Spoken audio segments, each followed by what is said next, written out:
Hello, my friends. Sylvie Moon here. Thanks so much for joining me today. As promised, I am going to open up this beautiful new set of pastel watercolors by White Nights Watercolors.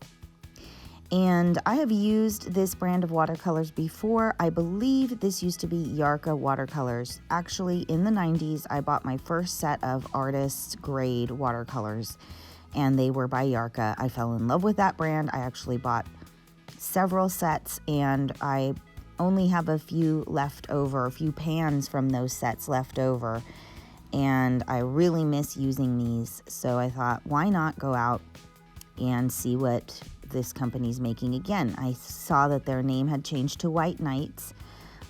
Big deal, no big deal.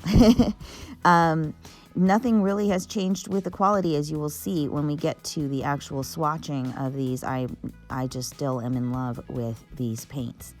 But I did notice something, that there was a trend of, or that pastel sets are trending right now in watercolors and all kinds of different sets of media. So, White Nights has created several of these small sets that are sort of curated, and I thought it'd be really fun to go ahead and try the pastel set from this company, since I've been really looking forward to getting their watercolors again. So I'm excited. We're going to open up each and every little watercolor pan. I'll talk a little bit about the color, I'll talk about the quality, and we're also going to actually set up the palette the way I want to. I opened it up and I saw, I have a very specific way that I want it to look when it's laid out in the palette, so we're going to do that. And also we will create a project at the end, so I'm looking forward to it. Let's go ahead and get started.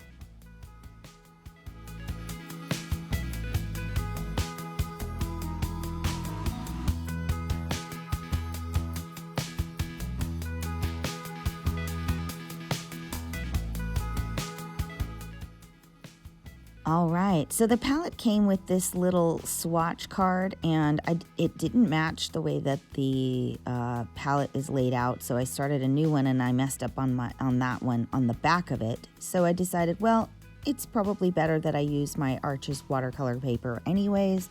I just bought the hot press version of this paper. I have the cold press version. I love it, and hot press is a nice, smoother watercolor paper, and Arches is just such a great quality paper. And for this particular pad, it's very inexpensive compared to some of their other paper pads. So if you're looking to go for really beautiful artist grade paper, but are a little intimidated by the price, I highly suggest this particular line of Arches watercolor papers. So it's only glued on one end of the pad, as you will see, and I'm just going to tear out a page here and start to measure and cut the page so that it can fit into the palette and become my palette key. So let's get started.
Now that I have my little card key cut out perfectly to fit into the palette, I'm going to make little marks and lines so that I can start to swatch out the colors as they would be laid out in the palette.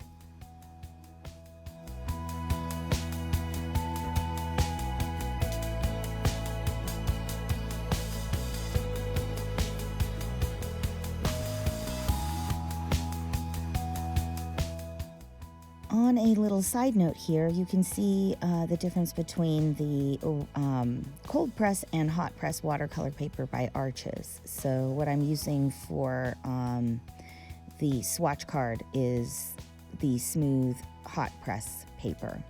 I just bought this one, so I'm excited to try it out. And let's go ahead and start swatching. So this color is called Dunes, number 255.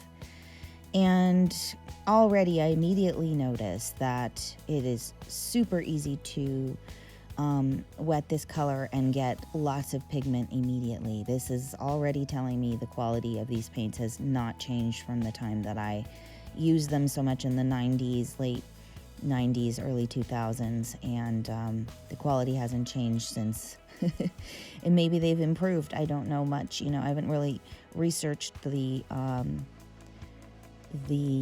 company recently, but I have to say, just already feels like the good old Yarka watercolors I've used in the past. Very, very easy to wet, and also just beautiful the way they lay down on the paper.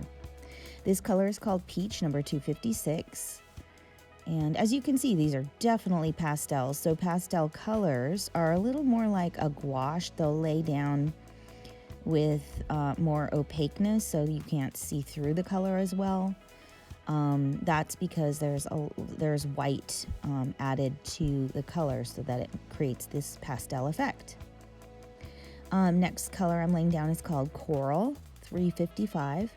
And as I'm laying down these little swatches, I'm trying to create as dark as I can of the color on the left and moving into a lighter version of that color to the right, so you can see that it can be transparent. It is transparent.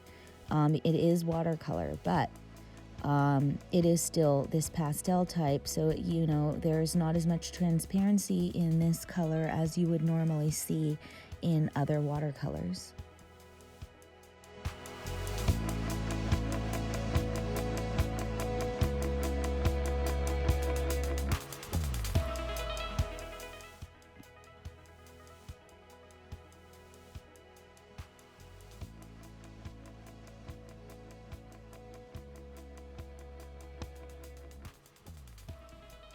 And moving on to Lilac, number 626.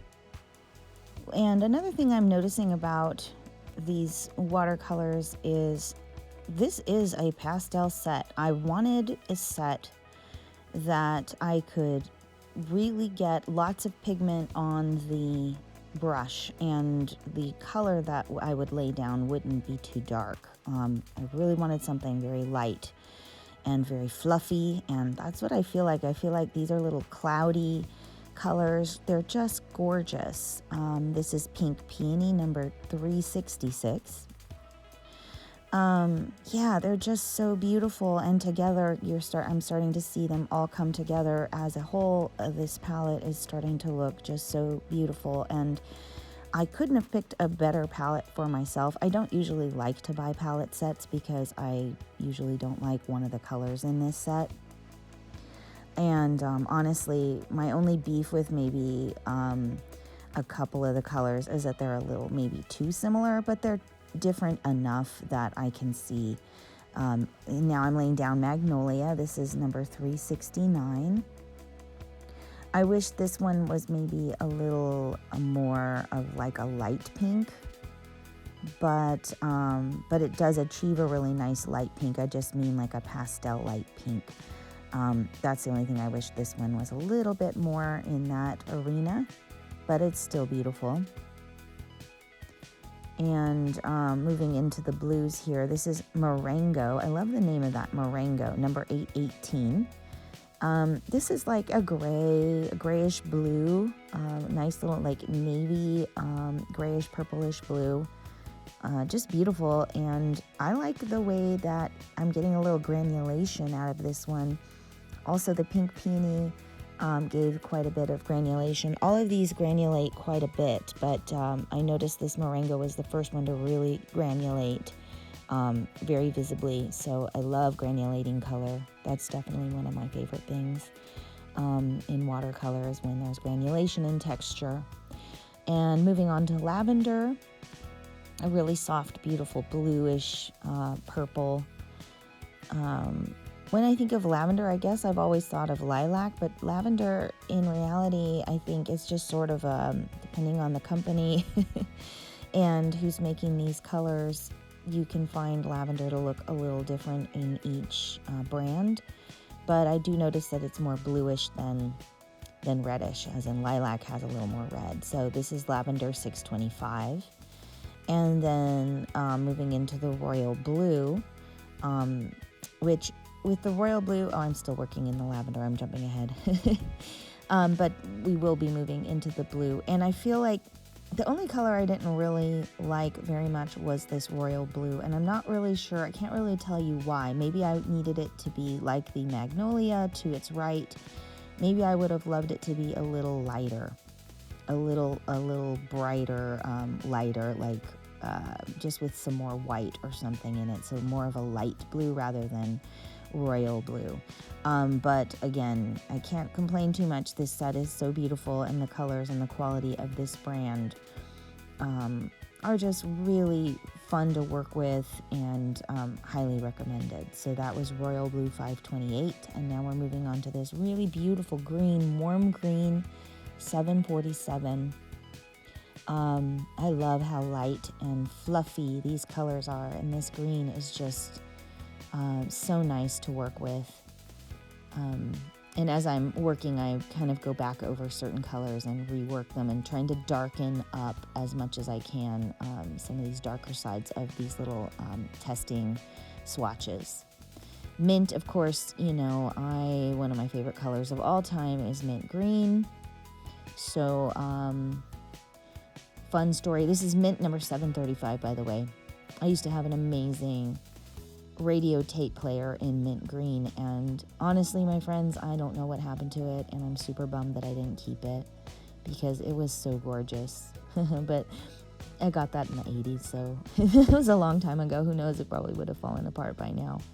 And last, we have Celestial Blue, number 512. Just a beautiful aqua, light aqua blue. So there it is, my friends. I'm going to go ahead and write out the names, and also add the numbers to each of these little to each of these little swatches, so I can remember the colors. So next time I want to refill any of these, or just, you know, for my own knowledge, know what I have. And also just if I was to ever order them, I know exactly what I'm ordering. I'm going to go ahead and use my favorite little fountain pen. It's a Kakuno fine tip in black ink, and great for beginner fountain pen users, and very inexpensive. So for pigment nerds, I'm sorry I did not record pigments on these colors, and I do regret not having done that. But for the next swatching, any kind of swatching that I do with watercolors or any kind of paint, I promise I will include pigments. I just am getting into understanding pigments and learning them, and I'm sure I'm going to become a total nerd about it at some point here too. So anyways, let's go ahead and continue, and then we're going to take a little nature break before we go into creating a project with these beautiful paints.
So that fits perfectly in there, doesn't it?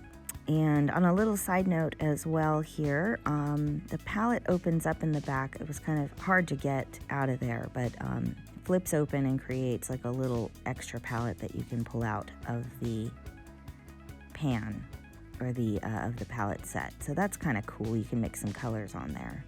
Put that back, close it up, and let's take a quick little break and enjoy some nature. So I couldn't resist. I found a way to get closer. Look how beautiful this is. Aren't they so wonderful? The colors of these. And look, there's a whole batch of them back there too. Batch. Oh, technical terms. And all of these are just about to grow. See, they're still buds. So yeah, they're all gonna look really beautiful like this one here.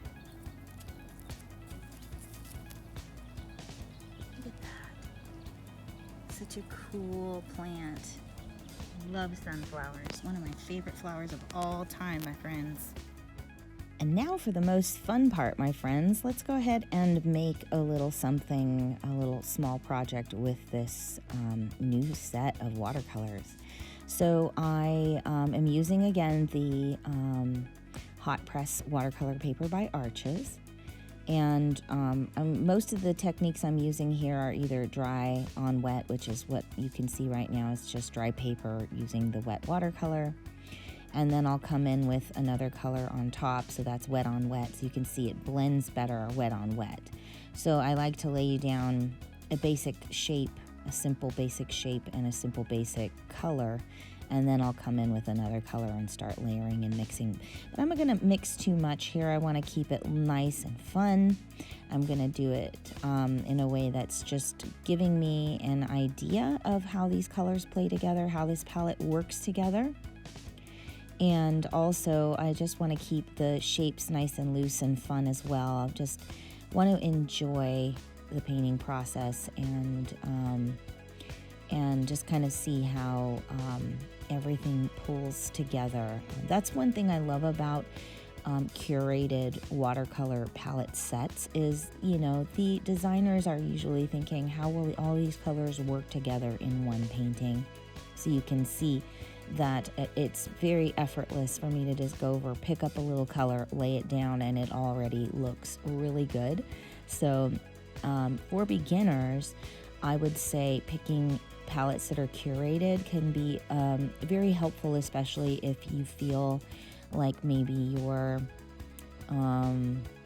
mixing skills may not quite be where you want them to be, or you just want to see how a company can put together colors that make sense together, because some colors just don't mix well with others.